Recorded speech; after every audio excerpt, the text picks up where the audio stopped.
Exercise 4.2 था question number 4 using the property of determinant and without expanding prove that ये जो हमें determinant दिया हुआ है इक्वल टू जीरो, डिटर्मिनेंट तो इक्वल टू जीरो, तो हम लोग कैसे सॉल्व करेंगे आप बताइए।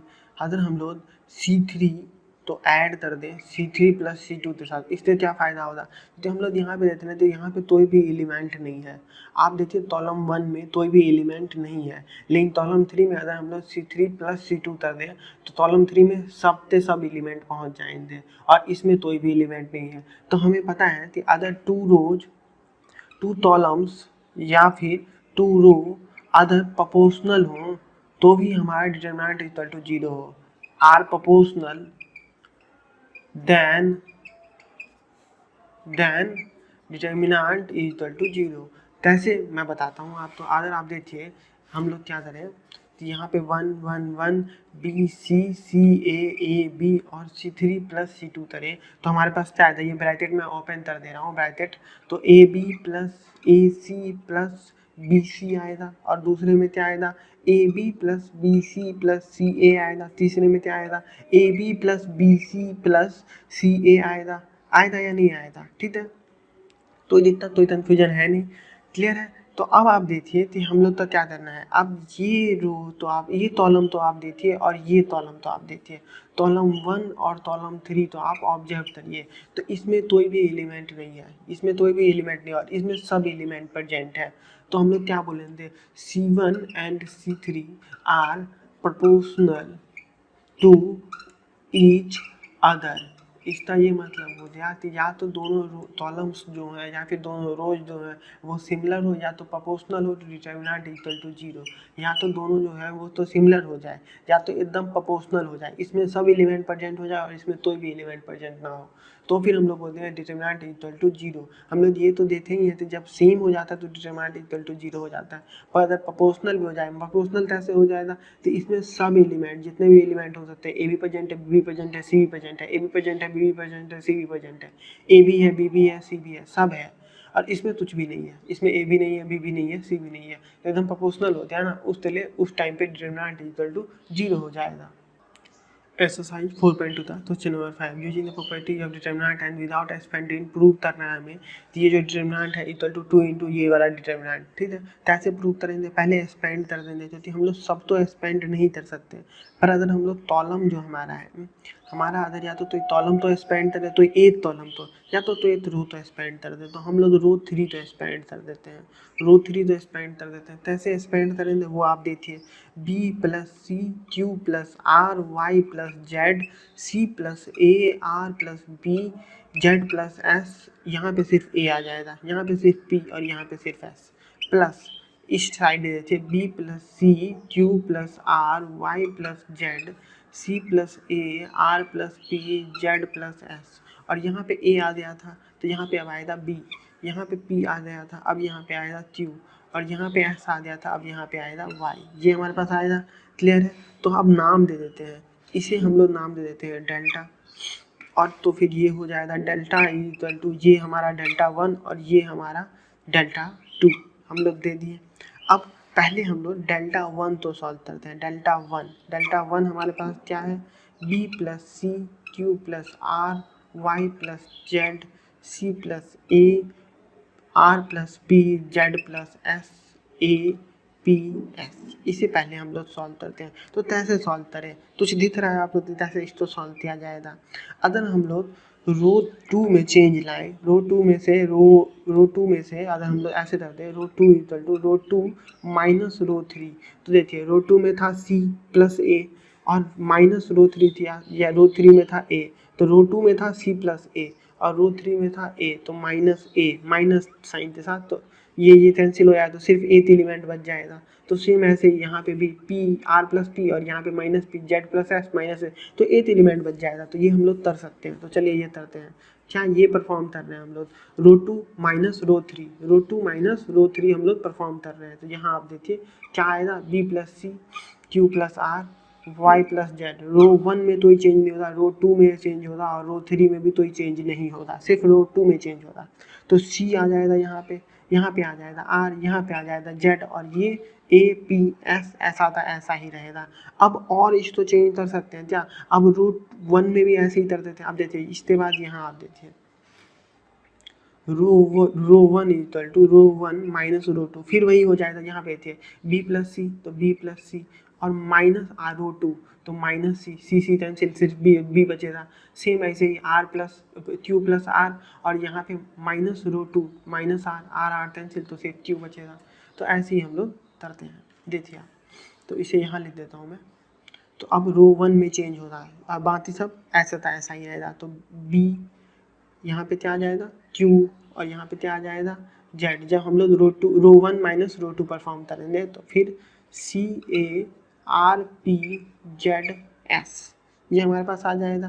क्लियर है, यहाँ पे Y होगा, यहाँ पे Y होगा। क्लियर है हमारे पास, कोई दिक्कत तो कन्फ्यूजन है नहीं। अब इसको हम और कैसे सॉल्व कर सकते हैं, और इसको सॉल्व करने की कोशिश करते हैं।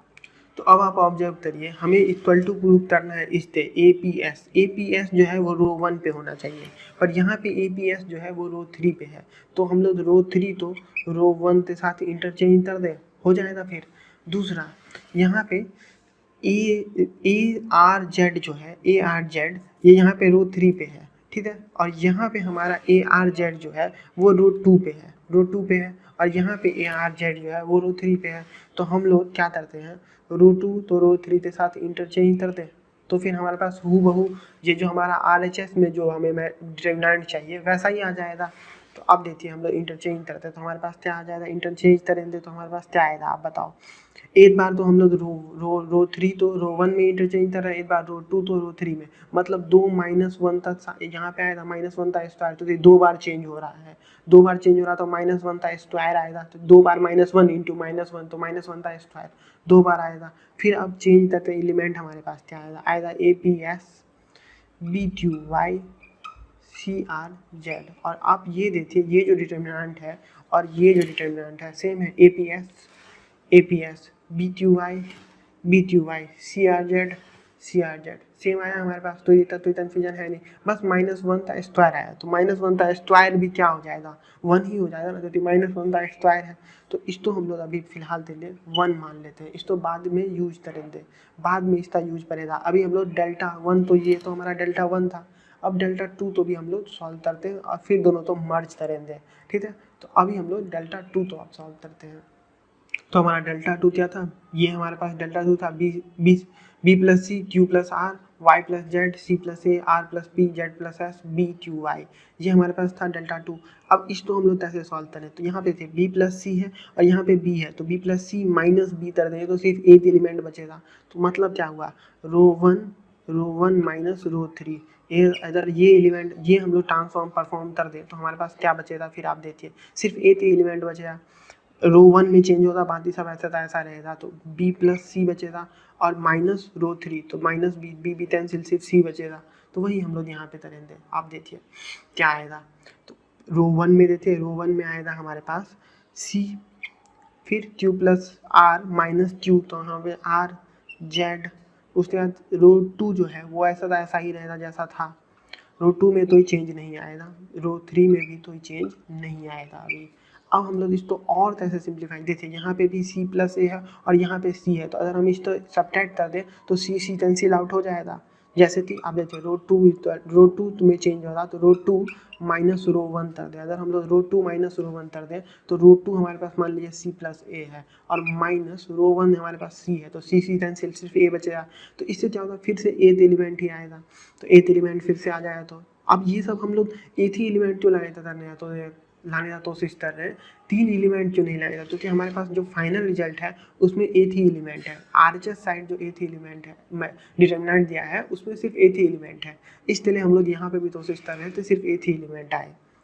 तो अब देखिए इसको सॉल्व करते हैं, तो हमारे पास क्या आएगा, रो2 में चेंज होगा, बाकी सब वैसे था वैसा ही रहेगा, CRZ APS BQY ये हमारे पास आएगा। अब जो फाइनल डिटरमिनेंट है उसमें देखिए आप, फाइनल डिटरमिनेंट में APS है, यहाँ पे APS फर्स्ट रो में है और यहाँ पे APS देखिए आप कहाँ पे है, सेकेंड रो में है। तो हमें इसे फर्स्ट रो में लाना पड़ेगा। तो हम क्या करेंगे, इंटरचेंज कर देंगे। तो रो 1 तो रो 2 के साथ इंटरचेंज कर दिए। दूसरा चीज़, ये तो पहला बात हो गया। अब और क्या कर सकते हैं हम लोग, अब देखिए CRZ रो 3 में है और यहाँ पे CRZ रो 1 में है, ये एक है। दूसरा और क्या कर सकते हैं, तो और हमारा क्या चेंज हम लोग होगा आप बताओ, और क्या हम लोग का चेंज हो जाएगा। एक तो ये देखिए आप BQY, ये भी रो 3 में है और यहाँ पे BQY यहाँ पे रो 2 में है, यहाँ पे रो 3 में है, तो हमें उसे भी चेंज करना पड़ेगा। तो रो 2 इंटरचेंज करेंगे हम लोग रो 3 के साथ। तो हमारे पास देखिए फाइनल क्या आएगा, फाइनल हमारे पास हूबहू ऐसा ही आना चाहिए। तो पहला रो 1 तो रो 2 के साथ इंटरचेंज करेंगे। तो रो 1 तो रो 2 के साथ रो 1 तो रो, मतलब इस दोनों का इंटरचेंज होगा मतलब। तो ये देखिए APS, ठीक है, CRZ BQY आया। अब हम लोग ये वाला रो 2 तो रो 3 के साथ इंटरचेंज करेंगे। रो 2 तो रो मतलब अब इस दोनों में चेंज आएगा, इस दोनों में, तो इंटरचेंज कर देते हैं। तो हमारे पास क्या आएगा, APS BQY CRZ, यही हमारा देखिए। और यहाँ पे भी यही है, राइट हैंड साइड में 2 इंटू यही है, और यहाँ पे भी हमारे पास यही आया। तो इसे हम लोग इक्वेशन 2 दे देते हैं। अब इक्वेशन 1 और इक्वेशन 2 दोनों के हेल्प से फाइनल रिजल्ट निकालेंगे। तो हमारे पास अब देखिए डेल्टा 1 भी हमारे पास क्या आया था, APS BQY CRZ, और डेल्टा 2 भी हमारे पास वही आया है। तो डेल्टा 1 भी वही है, तो delta equal to delta 1 plus delta 2 हम लोग लिख सकते हैं। मतलब क्या लिखेंगे, 2 ऑफ, क्योंकि हमारे पास 2 है, 2 ऑफ APS BQY CRZ लिख सकते हैं। तो हमारे पास यही तो हमें प्रूफ करना था, प्रूफ भी हो गया, क्योंकि हमें यही प्रूफ करना था। ये जो डिटर्मिनेंट है, ये 2 इंटू ये determinant APS BQY CRZ determinant थे इक्वल है। तो हमारे पास 2 इंटू है, क्योंकि हमारे पास 2 था। डेल्टा 1 से भी हमारे पास सेम आया, डेल्टा 2 से भी सेम आया, तो हमने ले लिया 2 into APS into BQY into CRZ, मतलब तीनों हमारा डिटर्मिनेंट जो था 2 इंटू ये डिटर्मिनेंट हमें जो गिवन था, given determinant APS BQY CRZ, ये डिटर्मिनेंट इक्वल आ गया।